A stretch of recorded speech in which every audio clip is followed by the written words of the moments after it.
guard when we've been butt wide and stuff like that. So we've not really sort of addressed this stud position. From an MMA point of view as well, we've got the added risk of being punched in the face and kicked in the leg. Okay. So Jay's just going to come forward and we're just going to start with kind of hip attachments to begin with. Okay.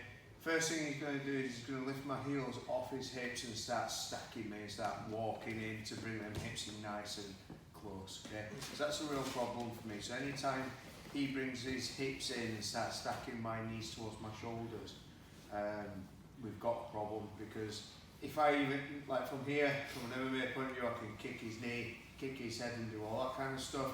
He starts walking through, lifts the hips up, and we end up in this position where my kicks aren't effective at all.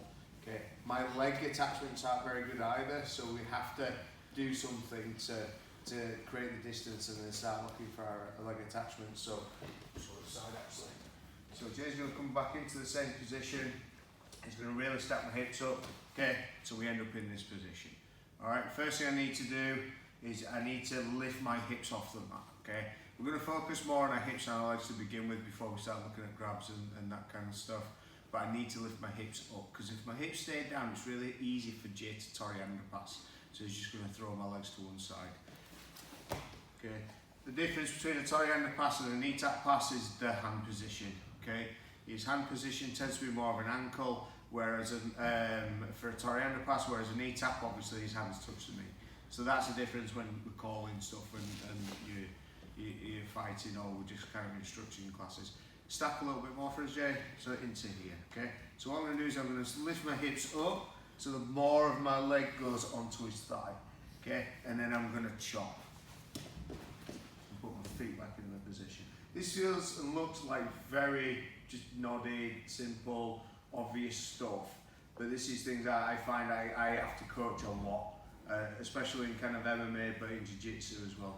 So Jay starts, so he pulls the heels off the hips. Now he walks in a little bit more, okay, he walks in a little bit more. So this is a real risk for me. So I'm going to lift my hips up and then just chop away using the back of my legs or my calves. Doesn't really matter where, as long as our hips are up and we kind of chop away. Okay, once we do that, just again, we put our feet in the same position and he might step with the other foot, the dominant foot.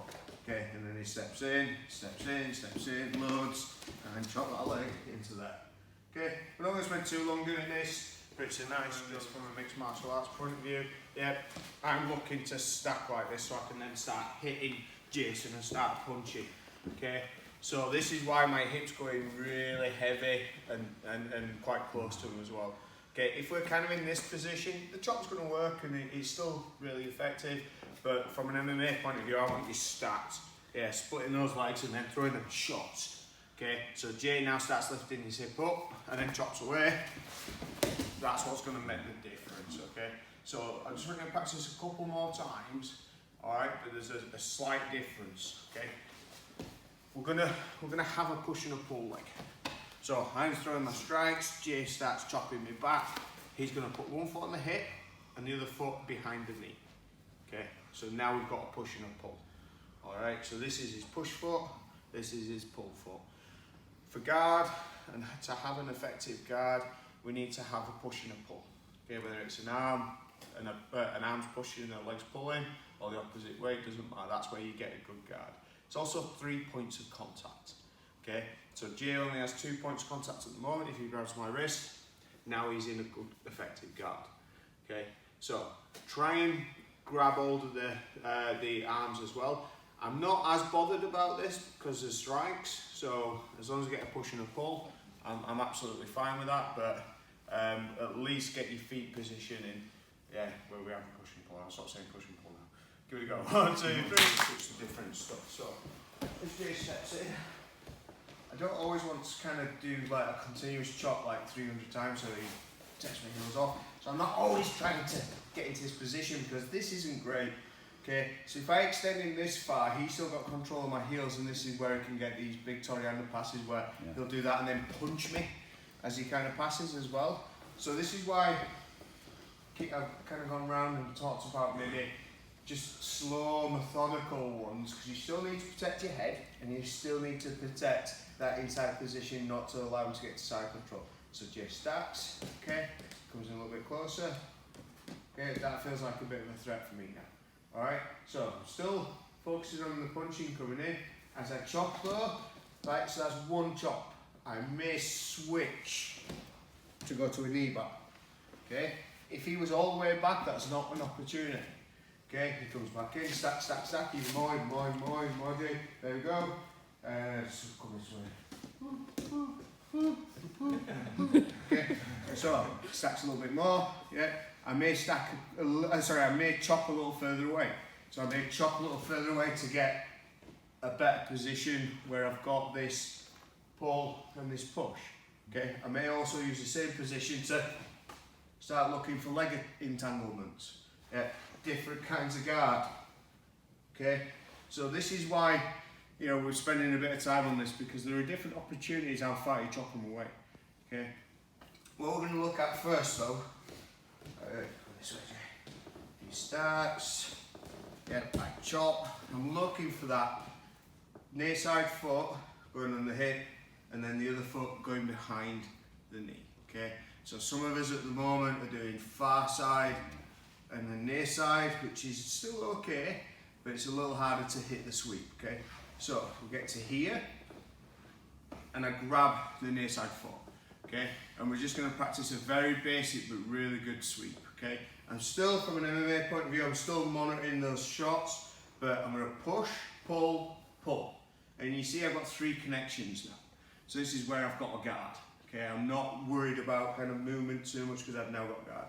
So I push on the hip, so you feel it, sees momentum starting to go backwards. Pull on the knee, and then the last pull's on the hand. Yeah, and then we're just going to practice getting up into our position. Okay. So we'll practice it from the chop though, and this is where we need to spot how we get into position. So chop, chop, chop, chop, chop, there. Okay, so push, pull, pull. Okay, then just practice following them up into this position.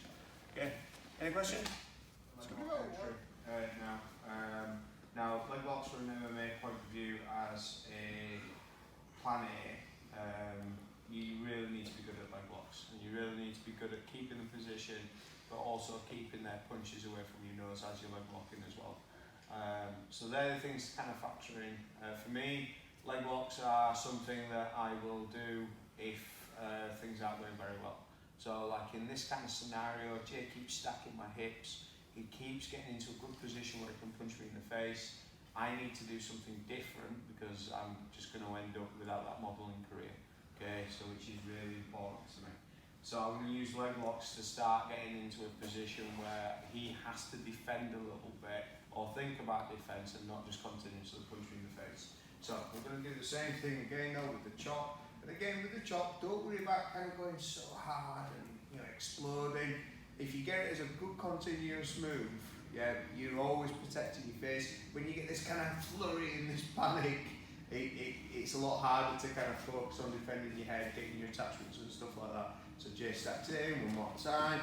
Yeah, so I'm going to chop, but this time I need enough space to do my old man kick up. Okay, so I'm going to kick my leg through and come out to the side and get the foot across. The reason why this is called an old man kick up, just move that way a second, Jay. This is how I get out of bed. Oh,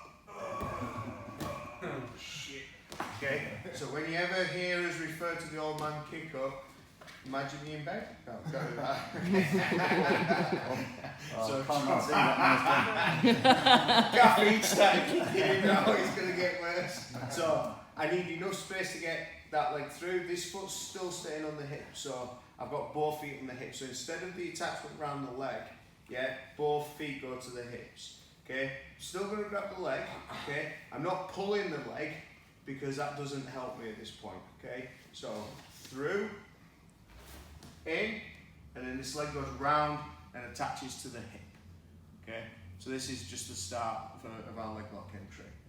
Alright, if Jake on this side, time. So it comes in, start bashing my face, this sucks. Boom, boom, boom, feet to the hips, all my kick up in. And you see I'm lifting my hip up as well. this really helps. If you don't lift your hip up, this attachment's just going to get thrown off and you're going to end up in a position where you're having to defend with him halfway past. Okay? Give it a go. 1, 2, 3. What are the sticking points that people are having at the moment? Get my leg round. Getting that angle and getting Yeah, cool. Okay, so Jay's going to again move in. And I think that's kind of the stuff I've seen as well. And it is a little bit of an awkward position, to be honest. It's one of these where it's probably not natural in anything we've ever done. We're using the body in a totally different way, which we've never used our body. But there are a couple of key things which will help us with this. So when I chop away, and say I chop away a little bit too far. Okay, so now his foot is behind my butt. Okay, so this is a problem. So if his foot's behind my butt, then this is where I'm probably not going to go for this leg lock position. Okay, this is where I'm going to go for my sweep. Okay, he steps his foot forward slightly. His foot's in line with my butt. Depending on leg length, I've probably got a bit of a better chance to get into a leg lock position. His foot is way past my butt, but closer to me. So this way, this is where I'm gonna have I might have a few problems. So the heel and the foot in line with my butt, little step back please sir, is the spot that we're after. This is where it's going to help us get the leg lock. Okay, so foot on the hip. As I roll around, what I'm not trying to do, okay, is move Jay this way. But did you see how I move my foot down, my hip down? So once I start going into my old man kick up, I'm kicking my butt so I kind of reverse strip and go down lower. So again, go back. So foot's in line with the butt, good opportunity here. Okay, you see how we've got this leg exposed as well. If he goes like square your hips off for us, Jay. Okay, we have to bring a leg forward. So if he's square, the foot is in line with the butt, but it's a bit square, I might have to pull the leg as well. But the butt going behind when we start attacking is the important bit. So old man kicking my butt down at this point, because this is where it's going to be easy to get the foot on the hip. Okay, the next thing we're going to do is we have to lift our hip up. Okay, so you see I've kicked myself down a little bit further. I've still got this leg controlling his ability to step forward. Leg goes round and my hip comes up. I'm not doing that. So I'm not turning the knee. Okay, that's okay if we're going to do heel hooks. Unfortunately, you're not allowed to do heel hooks. So I need to lift my hip up. So I'm pushing my knee on the outside. Okay. Same thing. Pops in. Boom. Okay. Foot's past my butt. It's not in line with my butt. So I'm going to chop. Boom. Foot's in line with the butt now. Okay. But as I start attacking, I move my hip down and around, and attach my hip to his knee. Okay. We're going to change his foot position in a second. But as soon as that leg my hip comes up, I pinch my knees. Okay? This side too. Okay, step in a bit more. Right, I have to chop because of the foot position. Foot's in line with the butt. Scoot your bum down and attach your knee and kind of point both knees out. Okay? Not bringing this knee on the inside. Okay? That is absolutely an attack. But for now, because we want to kind of take them down to the other side, we're going to attach our hip. Does that make sense? Okay. Give it a go. Last bit. So up, chop, feel on the hips. Yeah. The foot is in line with my hip. I kick my butt down, and if I need to, I'm just going to scoot down again. If I need to, this is going to help with wrapping the leg around. Yeah, the leg goes onto the hip. I'm not driving my knee and turning his knee that way. Okay, from here, I'm going to get this leg and I'm going to go on the outside. Nuts to knee, leg on the outside, and then I'm going to twist. Okay, so I keep control of the ankle and then twist to the outside. So now we're in a leg lock position. So we're not crossing our legs when we're locking. You can do, but for me, like I prefer to get into here because I'm going to get a better leg lock position in a second. Okay, you see I'm not exploding.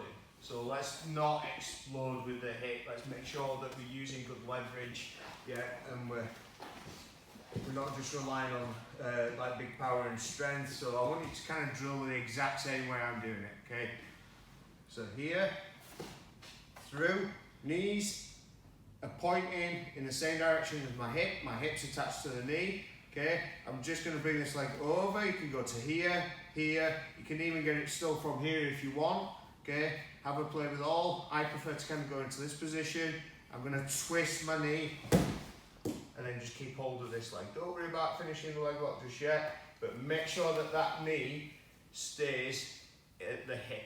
Okay, if the knee goes past and into here, you're going to have some real problems getting the leg lock. Okay, so that's your knee line that we're looking for. Does that make sense? Yep. Let's just get straight